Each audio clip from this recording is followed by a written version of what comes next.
नमस्कार मित्रों, आज आपके समक्ष इधर 4-5 वीडियो मैंने इंडिकेटर पर बनाया था। आज हमें लगा कि जो सपोर्ट एंड रेजिस्टेंस की बात अक्सर आप टीवी चैनलों पर देखते होंगे, इसकी जिक्र होती है कि स्टॉक हो या इंडेक्स हो, उसका एक सपोर्ट लेवल होता है, एक रेजिस्टेंस लेवल होता है। सपोर्ट लेवल उस लेवल को कहते हैं जहाँ पे मार्केट आकर के थमता है। अगर मार्केट गिर रहा है तो उस जगह पे आकर के वो थमता है, रुकता है। रुकने के बाद वहाँ से फिर जो है वो ऊपर की तरफ बढ़ता है, सपोर्ट लेता है। जैसे कि मान लीजिए कि अगर कोई स्टॉक है या इंडेक्स कह लीजिए, मान लीजिए सपोज कर लीजिए निफ्टी है, जैसे कि ऐसे ऐसे निफ्टी बढ़ रहा है, ये तो कंटिन्यूस तो कोई इंडेक्स या स्टॉक बढ़ता नहीं है, नीचे जरूर आता है। तो जैसे मान लीजिए यहाँ पे नीचे आया, फिर ये ऊपर गया, यहाँ नीचे आया, ये फिर ऊपर गया। तो ये जो नीचे आकर के ये जो ऊपर उठ रही है ना, इसी को बोलते हैं, ये क्या बोलेंगे हम, इसको हम सपोर्ट बोलते हैं। ये सपोर्ट है। और ये जो जाकर के यहाँ से नीचे की तरफ आ जा रहा है, इसको हम बोलते हैं रेजिस्टेंस। ठीक है। तो सपोर्ट जहाँ होता है वहाँ पे हम क्या करते हैं, हम ट्रेड एंट्री करते हैं। एंट्री मतलब यहाँ पे हम सौदा खरीदते हैं। और जहाँ रेजिस्टेंस होता है वहाँ हम सौदा बेचते हैं, यानी कि हम अपना जो पोजीशन है उसको हम एग्जिस्ट करते हैं। जो अब इसको कई तरीके के अपनाए जाते हैं। जैसे कि हम डिमांड और सप्लाई जोन जब आपको बताया था कि वीडियो में जो है, उसमें भी हमने बताया था कि ये सपोर्ट जोन है और ये रेजिस्टेंस जोन है। तो आज मैं उसी चीज़ को एक मैथमेटिकल कैलकुलेशन कैसे किया जाता है ये मैं दे रहा हूँ, और बहुत सिंपल है, इसको समझना बहुत सिंपल है। और आप इसका यूज जो है किसी भी स्टॉक के लिए, किसी भी इंडेक्स के लिए, उसको आप इस फार्मूले को उसमें लागू कर सकते हैं। तो आइए आज आपको मैं एक एग्जाम्पल से समझाता हूँ। ये जो है निफ्टी आज जो क्लोजिंग हुई है निफ्टी की, देखिए ये आज निफ्टी हाई यहाँ पे लगाया है 25,445.70, लो लगाया है 25,336.20, और क्लोजिंग जो इसकी हुई है वो 25,383.70। ये आज का निफ्टी का ये जो है कोटेशन है, जो कहाँ हाई लगाया, कहाँ लो हुआ, कहाँ पे क्लोज हुआ। अब हम इसको कल मार्केट जब ओपन होगा, अगले दिन मार्केट जब ओपन होगा, तो हम ये स्टॉक को, जैसे कि यहाँ पे क्लोज हो गया है, तो अब हम इसको ये इससे आज के कैलकुलेशन से हम आपको बताएंगे ये कहाँ रेजिस्टेंस लेगा और कहाँ सपोर्ट लेगा। यानी कि आगे जब मार्केट ओपन होगा, अगर मान लीजिए ओपन ग्रीन में होता है, तो एक कहाँ पे जाकर के वो रजिस्ट करेगा, यानी कि वहाँ से उस लेवल से वो नीचे आएगा। अगर नीचे नहीं आया तो फिर उसको क्या बोलते हैं, ब्रेकआउट हो गया। यानी कि जैसे मान लीजिए कि हमने जो ये सपोज कर लीजिए कि रेजिस्टेंस हमने निकाला, यहाँ पे जैसे क्लोज हुआ है 25,383.7 पे ये क्लोज हुआ। मान लीजिए मैंने रेजिस्टेंस कोई पॉइंट निकाला 25,400 समथिंग पे, मान लीजिए कि हमने ये पॉइंट निकाला भैया कि यहाँ से ये क्या करेगा, रेजिस्टेंस होगा, और यहाँ से मार्केट फिर ये नीचे गिरेगा। मान लीजिए ये नीचे नहीं गिरा और इस रेजिस्टेंस को तोड़ करके ये और ऊपर चला गया। ठीक है। तो अब ये जो जोन है आपका, जो रेजिस्टेंस जोन बन रहा था, अब ये जो आगे रैली किया है, इसके लिए क्या बन जाएगा, ये सपोर्ट जोन बन जाएगा। हमेशा रेजिस्टेंस और सपोर्ट जोन जो है वो टूटते बनते रहते हैं।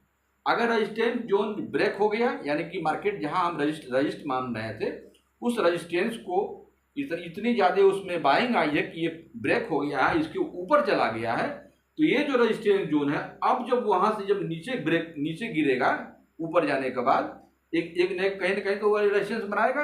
वहां से जब वो उसका जो है दूसरा लेवल का रेजिस्टेंस होगा, उसको हम, जैसे कि ये हमारा अगर R1 है, यानी पहला रेजिस्टेंस है, तो एक दूसरा रेजिस्टेंस बनेगा, और उस रेजिस्टेंस के लिए ये जो आपका R1 है, अभी जो नीचे सपोर्ट बना रहा था, ये यहाँ पे सपोर्ट हो जाएगा।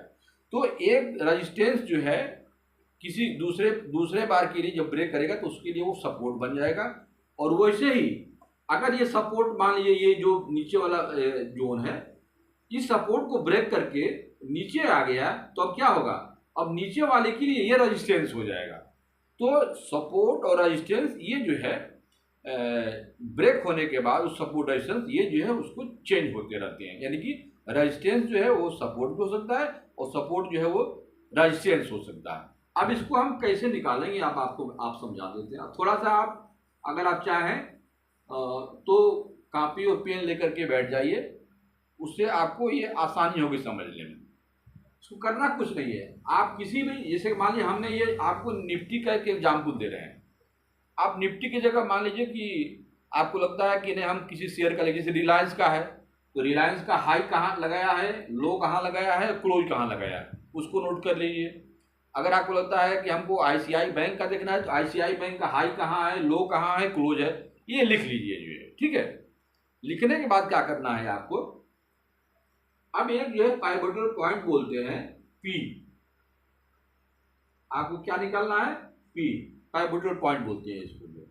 अब P इक्वल टू H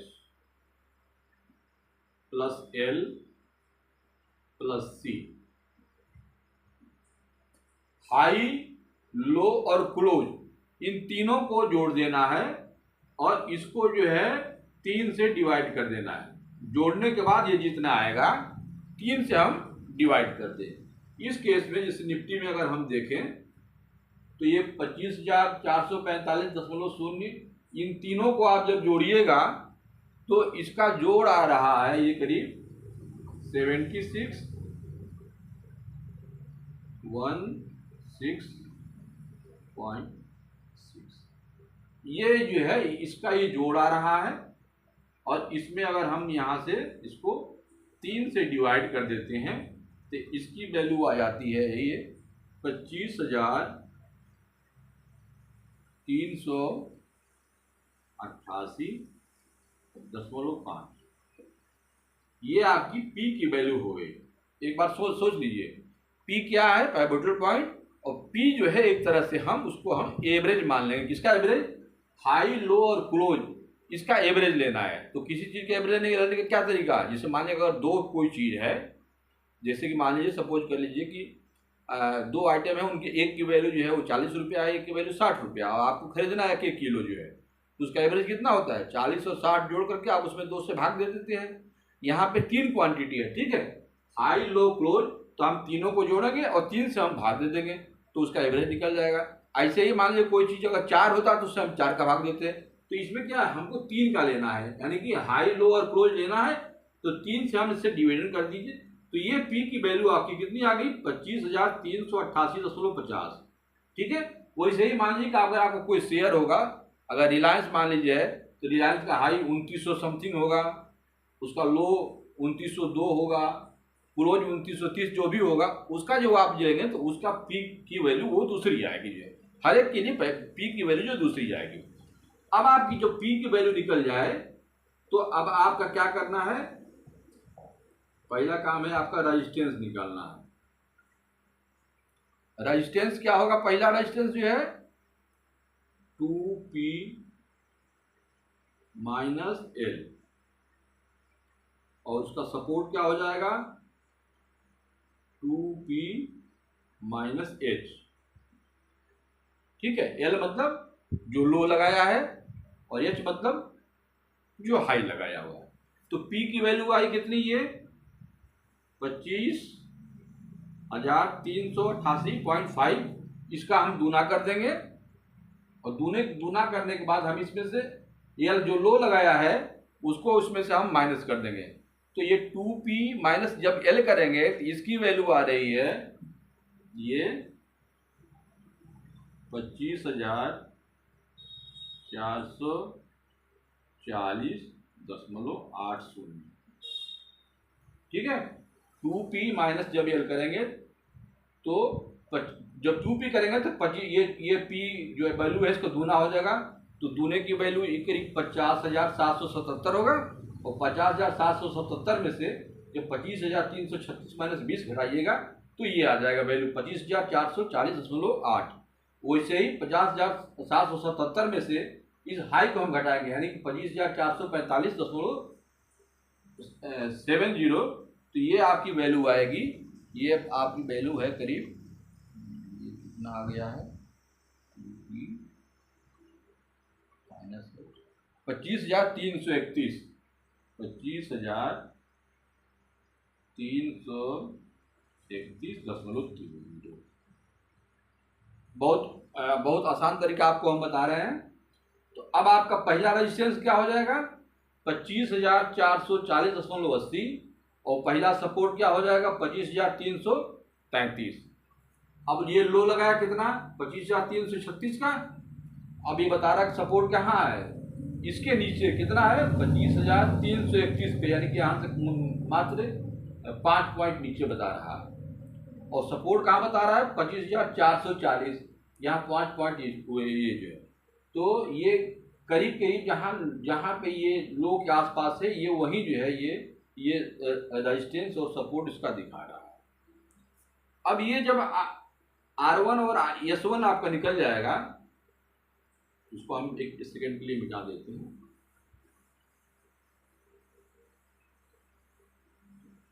आपका R1 और S1 अब जो है ये पहला रेजिस्टेंस हो गया और ये सपोर्ट हो गया, यानी पहला सपोर्ट ये हो गया और दूसरा रेजिस्टेंस ये हो गया। रेजिस्टेंस एक नहीं होते हैं।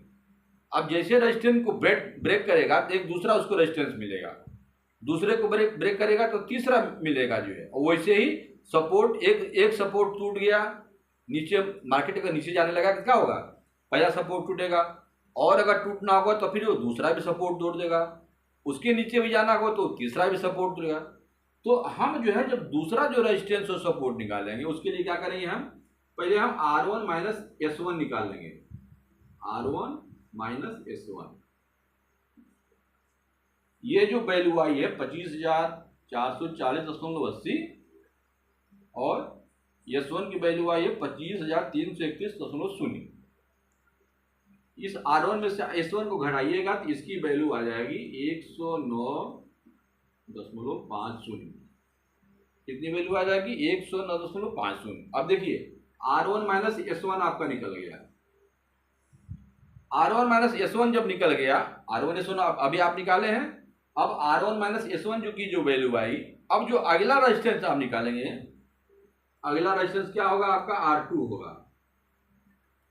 R2 जो होगा वो P plus R1 minus S1। देखिए ये सब आप फार्मूला आप लिख लिया कि दूसरा जो रेजिस्टेंस होगा कितना P plus R1 minus S1 और उसका जो दूसरा जो सपोर्ट लेवल होगा ये होगा P minus R1 minus S1। ठीक है। अब आप जब इसको जो रेजिस्टेंस को जब निकालेंगे तो इसका जो रेजिस्टेंस हो जाएगा ये 25,498। देखिए ये 445 का हाई जो लगाया है, इसका जो रेजिस्टेंस जो दूसरा आ रहा है ये दिखा रहा है 25,498 का, और जो सपोर्ट दिखा रहा है ये दिखा रहा है 25,279 का। ठीक है। S2 हम कैसे निकाले हम P minus R1 minus S1 एक बार निकाल लेंगे, और P जो ये वैल्यू निकाले थे हम हाई क्लोज लो का जो डिवाइड किए थे 3 से, जो वैल्यू आई थी वो उस वैल्यू से हम जो है जब ये निकालेंगे तो इसकी वैल्यू इतनी आ जाएगी। ठीक है। अब आप जैसे कि R2 S2 निकाल लिए, इसी तरह से हम आगे भी निकालते जाएंगे। जैसे कि अगर हमें लगेगा कि हमको R3 निकालना है, यानी कि हमको तीसरा रेजिस्टेंस क्या होगा, तीसरा सपोर्ट S3 क्या होगा, उसके लिए क्या करेंगे हम। अब ये देखिए R2 माइनस S2 हम इसको फिर माइनस कर देंगे, इसमें से इसको माइनस करेंगे और जो वैल्यू आएगी उसको, जैसे कि यहाँ लिखे हैं P plus R1 minus S1, तो अगला जो R3 होगा तो यहाँ पे हो जाएगा P वाली वैल्यू उसको उतना ही लिखना है P प्लस, अब ये जो R1 माइनस S1 लिखे हुए हैं ये चीज यहाँ न लिख करके वहाँ हम क्या लिखेंगे R2 माइनस S2। इसमें भी फिर S3 जब होगा तो अब जैसे मानिए अगर हमको यहाँ सपोज करिए R2 निकाले हैं, इसको हमको R3 मान निकालना होगा। ये क्या करेंगे हम P प्लस यहाँ R2 और ये S2 हो जाएगा। फिर वैसे ही S3 निकालना होगा तो P minus R2 minus S2, P minus P plus करके R3 S3 निकल जाएगा। फिर आपको अगला लेवल जब निकालना होगा R4S4, तो सेम वही चीज करेंगे। क्या करेंगे? P प्लस, अभी ये जो R2 माइनस S2 के जगह पे है R3 माइनस S3 कर देंगे। तो इस तरह से मित्रों आप जो है रेजिस्टेंस और सपोर्ट जो है वो लेवल आप जान सकते हैं। अब आप ये कहिएगा, जैसे मान लीजिए कि अगर ये लेवल कोई आ गया, कोई मान लीजिए कि ये सपोर्ट लेवल 25,279, तो कभी भी ना ऐसा नहीं होता है कि कोई स्टॉक या कोई इंडेक्स एक सेम जो ये आपका रेजिस्टेंस आ रहा है वो वहीं पे जाकर के, या सपोर्ट आ रहा है वहीं से सपोर्ट जो है वहीं से लेगा, जो है उसके नीचे नहीं, ऐसा नहीं होता है। कभी भी जब सपोर्ट और जब रेजिस्टेंस हम निकालते हैं, जैसे मान लीजिए कि हमने निकाला कि हमारा जो सपोर्ट लेवल है, मान लीजिए S2 हम निकाले हैं 25,279, ये मान लीजिए कि निफ्टी का सपोर्ट लेवल है। ठीक है, तो देखिए निफ्टी कोई भी इंडेक्स जो होता है उसको हम अभी आपको बताए हैं, इसको एक सेकंड के लिए आपको मिटा देते हैं। जो देखिए ऐसे चला निफ्टी,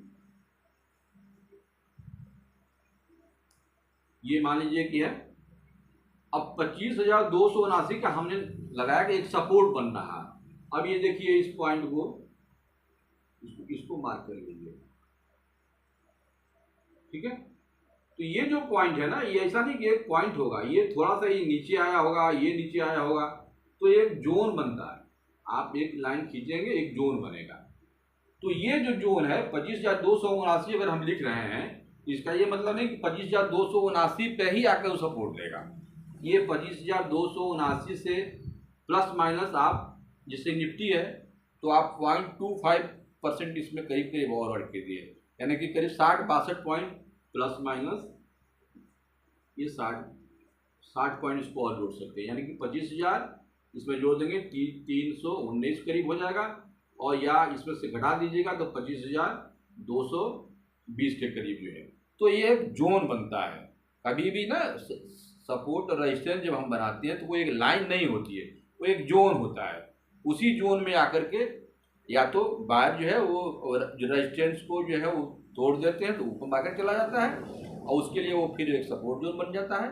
और नहीं, अगर सेलर मजबूत होते हैं तो जो सपोर्ट लेवल है उसको भी ब्रेक करके नीचे चला जाता है, और जब नीचे जाता है तो नीचे से ऊपर आने में जो सपोर्ट बना रहता है वो उसके लिए रेजिस्टेंस हो जाता है। ठीक है, तो इस तरह से हम आपको सपोर्ट और ये रेजिस्टेंस का लेवल हम ज्ञान करेंगे। तो मैंने आज आपको निफ्टी के आधार पे ये बताया कि किसी भी स्टॉक का हम रेजिस्टेंस और सपोर्ट जो लेवल होता है वो हम कैसे जो है मालूम करते हैं। मित्रों, आप जब कोई चीज़ जो बताया जाए ना, उसको बहुत ही माइन्यूटली देखिए। कोई एक चीज़ लेकर के आप ट्रेड जो है नहीं कर सकते हैं। और मैं दावे के साथ कहता हूं कि कोई अगर ये कहता है कि ये इंडिकेटर ले लीजिए और इससे प्रॉफिट बनेगा, बिल्कुल बकवास है, बिल्कुल झूठा चीज़ है। ऐसा कहीं नहीं होता इस मार्केट में। इस मार्केट में आपको सारी जो चीज़ें बताई जाती हैं वो सिर्फ इसलिए कि आपके लॉस को हम कम कर सकें। प्रॉफिट ठीक है, प्रॉफिट हो जाए वो अच्छी बात है, लेकिन मेन मकसद ये होता है कि लॉस को कम करना है। और लॉस को कम करने के लिए अब तक हम जितने भी चीज़ें बताए हैं उसमें एक चीज़ ये अभी छूट रहा था। मुझे लगा कि आपको रेजिस्टेंस और सपोर्ट लेवल तो ऐसे हम जनरली डिमांड और सप्लाई जो निकाल लेते हैं, लेकिन आपके दिमाग में एक मैथमेटिकल कैलकुलेशन भी होना चाहिए कि यार ये शेयर यहाँ तक गया हुआ है, अब ये कहाँ जाएगा, कहाँ रुकेगा। जैसे अब जैसे देखिए, आज मैंने देखा आज लिस्टिंग हुई बजाज बजाज हाउसिंग लिमिटेड की, 165 पे बंद हुआ। ठीक है, ओपन हुआ होगा कहीं, और चूंकि वो सर्किट लगा है इसलिए वो हाई पर जाकर के वो बंद हुआ। 10% का सर्किट ओपन यहाँ से हुआ, 10% की सर्किट लगा दिया। कल जो है, अब कल उसकी चाल समझ में आ जाएगी, क्योंकि आज जो उसका मूविंग एवरेज था, वेटेड प्राइस मूविंग एवरेज, मैंने देखा कि 156 था और 165 के, यानी 65 के लगभग में वो बंद हुआ है। बहुत ज़्यादा चांसेज है कि ये शेयर एक दिन यानी कल और बढ़ सकता है, लेकिन कल के बाद उसमें एक बार जरूर जो लोगों को शेयर के अलॉटमेंट मिला है उनको शेयर मिलेंगे, वो सब शेयर बेच करके इसमें से निकलना चाहेंगे। एक बार ये जो है 1-2 दिन में ये शेयर जो है वो नीचे की तरफ आएगा और फिर आप नया स्टॉक है, आप इसको जो है अपने कैलकुलेशन कीजिए कि आज कहाँ हाई लगाया, कहाँ लो लगाएगा, कहाँ क्लोज लगाएगा, और उसके आधार पर अपनी एक गणित खुद जो है वो बनाइए कि अगले दिन मार्केट जो है ये कहाँ कहाँ जाएगा। अक्सर हम लोग भी जब सुनते थे कि लोग सपोर्ट और रेजिस्टेंस बताते थे तो हम लोग दिमाग में आता था कि यार ये कैसे बता देते हैं लोग जो कि यहाँ सपोर्ट लेगा, यहाँ लेगा जो है। और चूंकि आज मान लीजिए कोई शेयर बहुत हाई लगा दिया, मतलब कि 52 वीक हाई लगा दिया, उसके पहले वो हाई लगाया ही नहीं, तो अब जो अगला जो जाएगा वो कैसे मालूम होगा कितना बढ़ेगा। तो वो जो तरीका जो लोग बताते हैं वो इसी गणित को बताते हैं, इसी फार्मूले से आपको रेजिस्टेंस सपोर्ट जोन बना करके R2 R3 में कर करके कि पहला रेजिस्टेंस आएगा तो कितना करेगा, कितना मूव करेगा, उसी के अनुसार से बनाते हैं। इसीलिए देखिए कि अक्सर जो इसके जानकार होते हैं लोग, स्टॉक के शेयर के जो ब्रोकर होते हैं, टीवी पे आकर के बोलते हैं ना कि अब ये स्टॉक इस रेजिस्टेंस को तोड़ दिया, अब यहाँ से ऊपर जाएगा, ये स्टॉक इस सपोर्ट को तोड़ दिया, अब यहाँ से ये नीचे जाएगा। मतलब कि शेयर जब रेजिस्टेंस को तोड़ता है, ब्रेक करता है, उसमें जान आती है, उसमें बायर आते हैं, इसलिए वो मार्केट को ऊपर ले जाता है। और जिस शेयर में बिकवाली आ जाएगी, कोई खरीदने वाला नहीं हो जाएगा, उसका भाव जो है वो नीचे गिर जाएगा। तो मित्रों, आज का ये मेरा वीडियो जो है वो शुद्ध रूप से बहुत छोटे लेवल पे आपको मैं ये समझाने की कोशिश किया कि कैसे हम किसी स्टॉक का, किसी इंडेक्स का हम सपोर्ट रेजिस्टेंस लेवल हम निकालें और उसी के अनुसार से हम अपने जो ट्रेड की जो योजना है उसको हम निकाल सकें। अब चूँकि देखिए बड़े बड़े जो शेयर हैं उनका तो अक्सर लोग बताते हैं, अब कोई मान लीजिए कि निफ्टी 500 का शेयर है, अब उसकी चर्चा नहीं होगी, तो कम से कम आप मान लीजिए कोई स्टॉक खरीद लिए, सपोज कर लीजिए जो है, तो उस स्टॉक में अगले दिन हमें सपोर्ट कहाँ मिलेगा, रेजिस्टेंस कहाँ मिलेगा, अगर ये सब चीज़ें आपको पता है तो उससे आप निकाल सकते हैं और अपने ट्रेड को अपने अनुसार जो है वो मैनेज कर सकते हैं। तो अगर ये वीडियो आपको अच्छा लगता है तो मेरे शेयर को जो है वो सब्सक्राइब कीजिए, बेल आइकन जरूर दबाइए, इसलिए जब बेल आइकन दबाते हैं तो आपको मेरी वीडियो का नोटिफिकेशन मिल जाता है और जो भी वीडियो होती है वो आपके सामने उपलब्ध हो जाती है। तो अगले वीडियो तक के लिए हमें इजाज़त दीजिए। नमस्कार।